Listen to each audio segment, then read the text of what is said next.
My mom slapped me so hard across the face that my ears rang, my cheek burned like fire, and for a few seconds the whole kitchen spun. I staggered back, eyes watering, tasting blood where my tooth cut the inside of my lip. She'd never hit me like that before. Dad stood right there in the doorway. He didn't move to stop her, didn't say a word to her. Instead, he looked straight at me and said, cold as ice, "His future actually matters. Yours never did." I remember the silence after that. Heavy. Final. My little brother was somewhere behind them. I could feel his eyes on me, but I didn't look. I just grabbed my keys, my folder for the doctor's appointment, and walked out the front door without saying anything back. My face was still throbbing when I started the car. Name's Haley Porter, 27, female from the suburbs of Orlando, Florida. 3 years ago, that slap changed everything, and last month my parents finally faced the consequences. Strap in, because this one's got the kind of karma that hits hard. If you're new here, hit that subscribe button. It really helps the channel grow and lets us keep bringing you these stories. And drop your own family drama in the comments. I read them all. Back then, I was still living in that house thinking things would never get worse. I'd been living in that split-level house on the edge of Orlando's suburbs for way too long. The kind of neighborhood where every lawn looks the same, palm trees line the streets, and everybody pretends they're doing better than they actually are. Hot, humid, and quiet most days, except inside our place. I was 24 back then, working double shifts just to keep my head above water. Mornings at a busy breakfast diner, slinging plates of eggs and pancakes, smiling through the rush, even when my feet ached.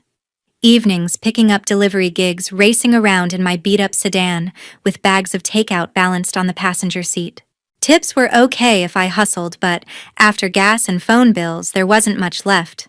And still, every first of the month, I handed my parents $300 for rent.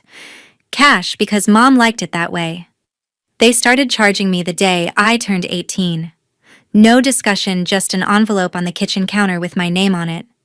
I paid it without complaining, at least not out loud, because the alternative was sleeping in my car, and I wasn't ready for that yet.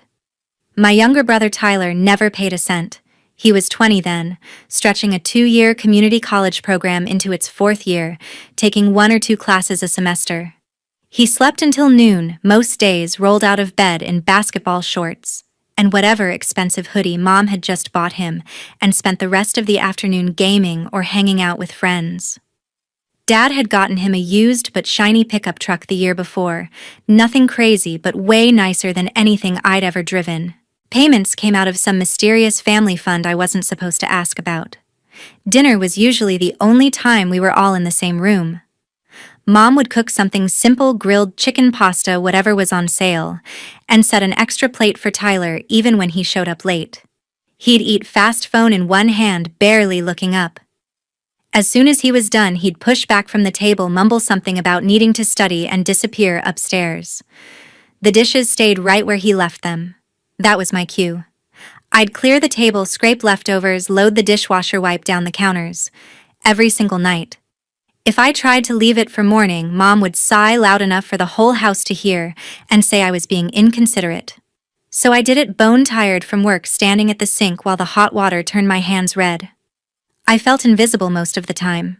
They only seemed to notice me when something needed doing, grabbing groceries on my way home, fixing the Wi-Fi when it acted up, covering a bill they'd forgotten. Dad would nod approvingly if I handled it quietly. "You're the reliable one," he'd say, like that was supposed to feel good. Reliable meant they didn't have to worry about me because I'd figure it out alone while they focused on Tyler. Mom kept the fridge stocked with the stuff Tyler liked, name-brand cereal, energy drinks, the good orange juice. My shelves in the pantry were the generic stuff I bought myself. She'd defend it by saying he was still growing, still in school, needed the fuel. I was already grown, already working, so I could manage. I didn't hate them for it, not exactly. I told myself it was temporary. Every extra dollar I scraped together went into a separate savings account they didn't know about. I'd been dealing with thyroid issues since my teens, regular blood work, meds, checkups that weren't cheap. The doctors kept saying nursing would be a solid career for me, stable hours once I got certified, good benefits, something that could actually cover my medical stuff long term. So I was aiming for the Certified Nursing Assistant program at the community college, then bridge into LPN training. Paid apprenticeship if I got lucky. It felt far away, but it was mine. Most nights I'd get home after 10, kick off my shoes, and collapse on the bed in the smallest bedroom upstairs. The house would be dark except for the glow under Tyler's door controller lights flashing muffled explosions from whatever game he was on. I'd lie there listening to the AC hum and wonder how much longer I could keep this up. One night after a late shift, I walked in quietly and heard my parents talking in the living room. Their voices drifted through the open layout, low and comfortable, like they were discussing the weather. I stood just outside the glow of the living room lamp, bag still slung over my shoulder, not quite ready to interrupt. The AC clicked on, masking my footsteps as I edged closer. Mom was curled up on the couch with her laptop balanced on her knees, scrolling through something. Dad sat across from her in his recliner, beer in hand, flipping channels absent-mindedly. "We'll need to cover another $800 for Tyler's registration next month," Mom said, tone light but pointed. "The deadline's coming up, and he mentioned a couple of new fees for his online classes." Dad muted the TV. "Already we just paid the last batch. Thought that education account was supposed to handle the basics." "It is. But things add up. New textbooks, software subscription for his business course. He's really applying himself this semester. You should see how motivated he is." There was pride in her voice, the kind she saved for his smallest accomplishments. I pressed my back against the wall, pulse picking up. Education account. They'd used those exact words like it was real, set aside just for him. I remembered asking about college money when I was 18, right after graduation. Mom had shut it down fast. Said the house payments were tight. Dad's shop had slow months. No way we could swing loans or tuition. Dad backed her up, told me real life didn't wait for degrees, better to start earning right away. So I did. But here it was alive and breathing for Tyler's software subscription. For extras he probably didn't even need. Dad exhaled slowly. "Fine. Transfer it over tomorrow. Just keep him on track. He's got real potential if he sticks with it." "He does," Mom agreed, clicking something on the screen. "Way more drive than most kids his age. We're lucky." I swallowed hard, the words landing like stones. Lucky. Drive. I'd been pulling doubles since 19, saving every tip for my own shot at classes, and that was coasting. The fan spun overhead, indifferent. They moved on to shop talk, Dad complaining about a customer who kept delaying payment on a transmission rebuild. Mom suggested using part of the next deposit to cover Tyler's stuff if things got tight. I backed away slowly, careful not to bump the side table, and slipped upstairs. In my room, I sat on the bed, lights off, staring at the faint strip of glow under Tyler's door across the hall. The education account wasn't a myth. It just had rules I'd never been told about.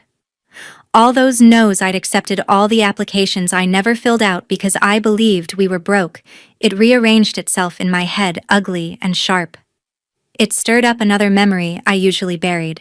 About 2 years earlier, I'd finally lined up an entry-level medical billing course at the Technical Center short program. Affordable, would have given me office experience and maybe insurance to help with my thyroid meds. I'd studied the brochure for weeks, even got a recommendation letter from my diner manager. The entrance exam was on a Friday morning. Thursday night, my car sat fine in the driveway. Friday, it wouldn't start, battery completely drained, cables loose like someone had tugged them. Dad came out, looked under the hood, said it needed a jump, and maybe more.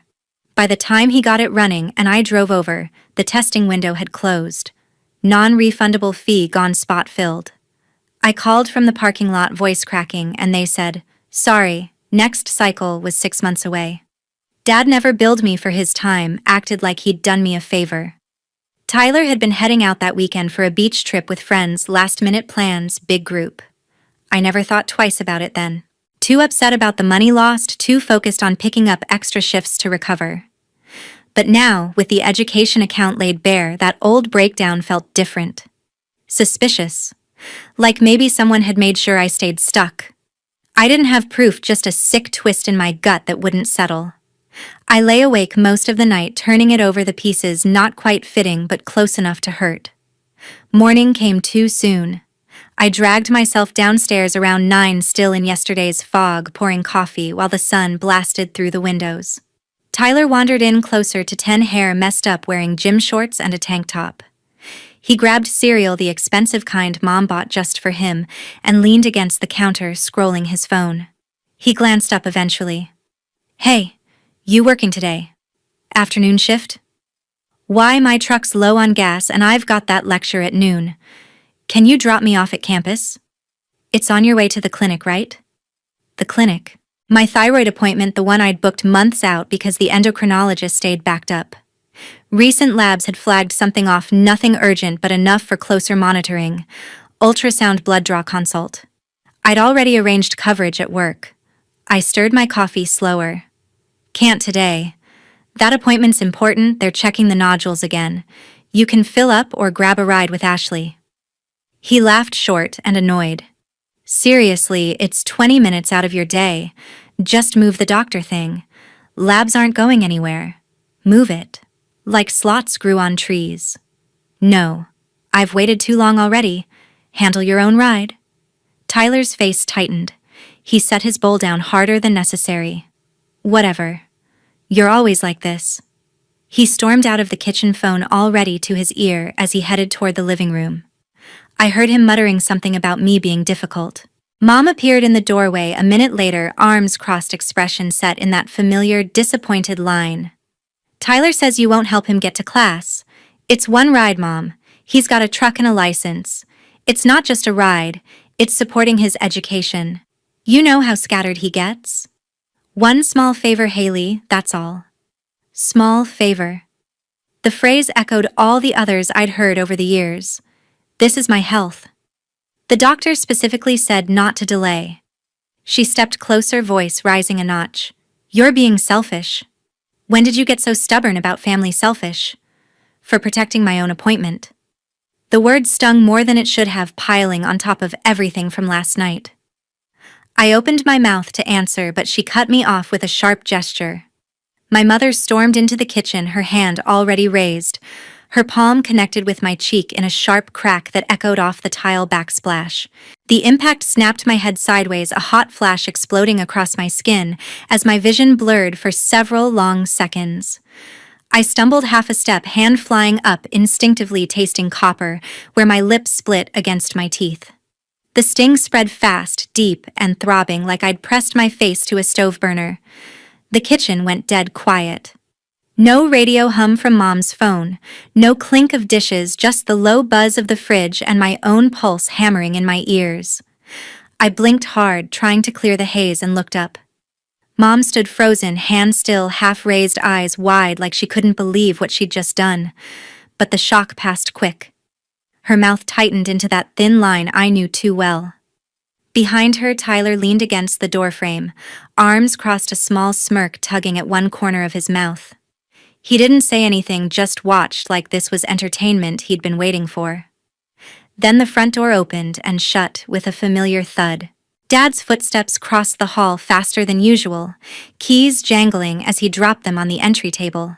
He appeared in the archway seconds later, work shirt smudged with grease, face already set in that no-nonsense expression he wore when Mom texted him about issues.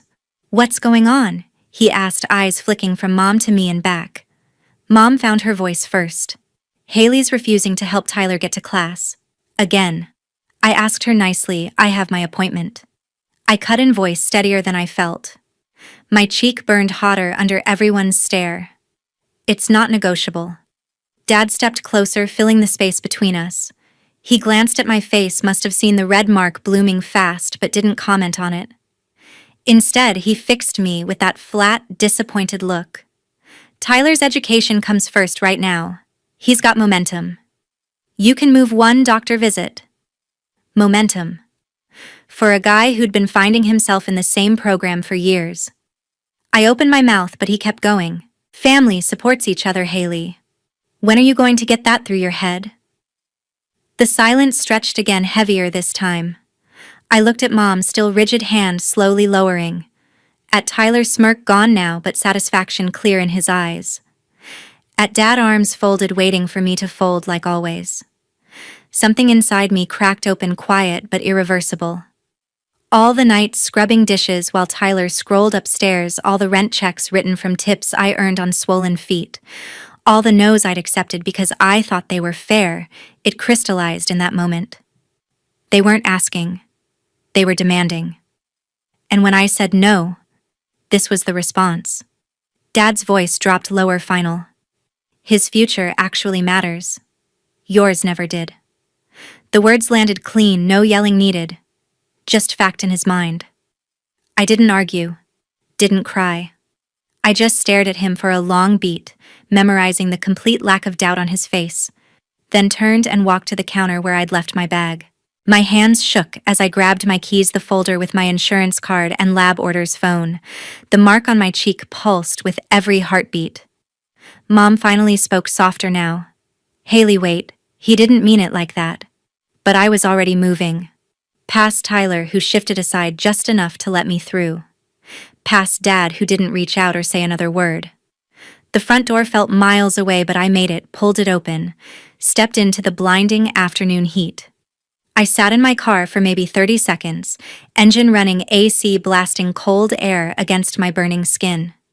In the rearview mirror, the welt was already darkening, a clear handprint shaping up. I could have gone back inside, demanded an apology, made a scene. Instead, I put the car in drive and headed for the clinic. Appointment was in 40 minutes, plenty of time if traffic cooperated. The waiting room smelled like antiseptic and old magazines. I checked in, took a seat in the corner, kept my head down. A couple people glanced over, but nobody asked. When the nurse called my name, she did a double take at my face, concern flashing quick before she led me back. Dr. Ramirez, same endocrinologist I'd seen for years, was finishing notes when I sat down. She looked up, smiled at first, then frowned. Haley, what happened to your cheek? I hesitated, throat tight. The room felt too bright, too quiet. Family argument. Got out of hand. She set her pen down, leaned forward a little. Do you want to talk about it? Or should we get security involved? No security, I said fast. Just a bad morning. I'm okay. She studied me for a moment, then nodded slow. All right. But if you change your mind, we have resources here. She pulled up my chart, went through the usual questions, how the meds were working, any new symptoms, drew blood, scheduled the ultrasound in the next room. The tech there gave me the same careful look, but stayed professional. When it was over, Dr. said, Ramirez walked me to the door herself. Your levels are stable for now, but we'll keep watching the growth. Come back in 3 months unless something changes. I thanked her, gathering my paperwork. As I turned to leave, she touched my arm lightly. Hey, one more thing. The hospital's rolling out a new paid training cohort for nursing assistants next month. Hospital-sponsored good benefits track, especially helpful for folks managing ongoing health stuff. I know you've mentioned interest before. I could put in a word with the program manager if you want. I blinked, the offer catching me off guard. Seriously, Mr. Vargas runs it. He's fair looks for people with real grit. Send your resume, mention my name. Interviews start next week. I nodded, throat thick again, but for a different reason. I'll do that. Thank you. Driving away from the clinic, windows down despite the heat, the bruise throbbed steady, but the fog in my head started lifting. For the first time in years, something felt possible, something that didn't depend on bending for them. The following week, I showed up for the interview with the bruise still fading. The conference room at the hospital was plain beige walls, long table, a few motivational posters about teamwork. The bruise had yellowed to an ugly shadow by then, mostly hidden under concealer, but Vargas noticed anyway when I sat down. He was mid-40s, built solid, wearing hospital scrubs with a manager badge clipped to the pocket. We talked for 40 minutes. He asked about my work history, why nursing, how I handled stress on busy shifts. I told him straight years, waiting tables through chaos, managing my own health stuff without much support, wanting something stable that actually used my head and heart. When he asked about the mark on my face, I didn't lie. Rough family situation. It's handled. He nodded once. No judgment, just noted it down. At the end, he leaned back. We've got a spot open in the next cohort. Paid training, full benefits after certification, hospital covers most of it. Starts Monday if you're in. I accepted on the spot. No second interview needed. Monday morning, I showed up at 6 sharp, badge-clipped scrubs they'd issued the week before, feeling crisp against my skin. The group was small, 8 of us, mix of ages, all nervous, but ready. Vargas gave the orientation, laid out the schedule: classroom mornings, floors, afternoons, exams, every few weeks. He paired me with Miguel for clinicals. Miguel was 30-something, quiet, tattoos peeking from his sleeve cuffs. Former Army medic turned nurse, been at the hospital 15 years. First day he handed me gloves and said, "You watch first 3 times, then you do. Questions only when the patient's stable." Strict, but every correction came with a clear reason. No yelling, no favoritism, just expect you to learn fast and right. The work was hard from day one. Vital